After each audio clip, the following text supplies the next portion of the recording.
Hi, I'm gonna tell you how to make chicken palak.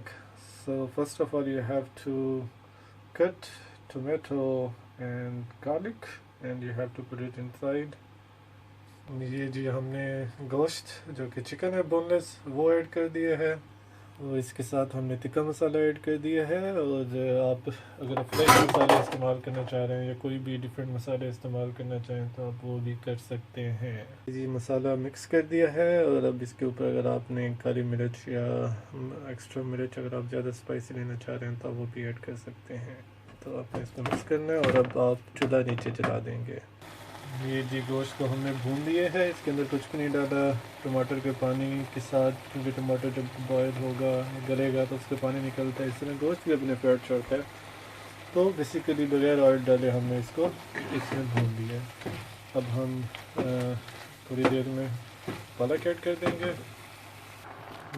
जी हमने पालक डाल ली है। अब हम क्या करेंगे, इसको थोड़ी देर के लिए ढक देंगे ताकि पालक थोड़ी डिज़ोल्व हो जाए हीट के अंदर। 3 से 5 मिनट बाद हमने इसको हटाना है और अपने गोश्त के साथ इसको मिक्स कर देना है। क्योंकि पालक अपना पानी छोड़ चुका है और अब ये ज़्यादा पकने के लिए तैयार हो चुकी है। अच्छे से मिक्स करना है और अब इसका आपने हीट अगर तेज़ करनी है तेज़ कर दें, हल्की आंच पर रखना, हल्की आंच पर रख दें। अब जैसे आपको पालक पसंद है, अगर आप ज़्यादा इसको नहीं पकाना चाहते तो आप तेज़ आंच से जल्दी से पानी इसका ख़त्म कर सकते हैं। बाकी आगे हम इसको थोड़ा पकाएंगे ताकि पालक अच्छे से गोश्त के साथ डिज़ोल्व हो जाए। ये नहीं, अभी भी पालक पक रहा है हमारा और आप देख लेंगे कितना खूबसूरत शक्ल निकल आई है। तब हम इसको 3 से 5 मिनट और पकाएंगे। हाँ, अगर आपने इसका तड़का लगाना है तो इसकी एक बेहतरीन तरकीब मैं आपको बता रहा हूँ कि इसके अंदर थोड़ा सा बटर डाल के इसको दोबारा गर्म करना उतारने से पहले। लेकिन अगर बटर नहीं भी डालेंगे तो ये बहुत ही ज़बरदस्त टेस्ट में इस टाइम आ चुका है। और मसाले इस पर जायका डालने हैं इस पूरी रेसिपी के अंदर, क्योंकि हम ज़्यादा मसाले इस्तेमाल नहीं करते तो मैंने बहुत ही कम तिक्का मसाला डाला है। आप कोई भी मसाला डाल सकते हैं।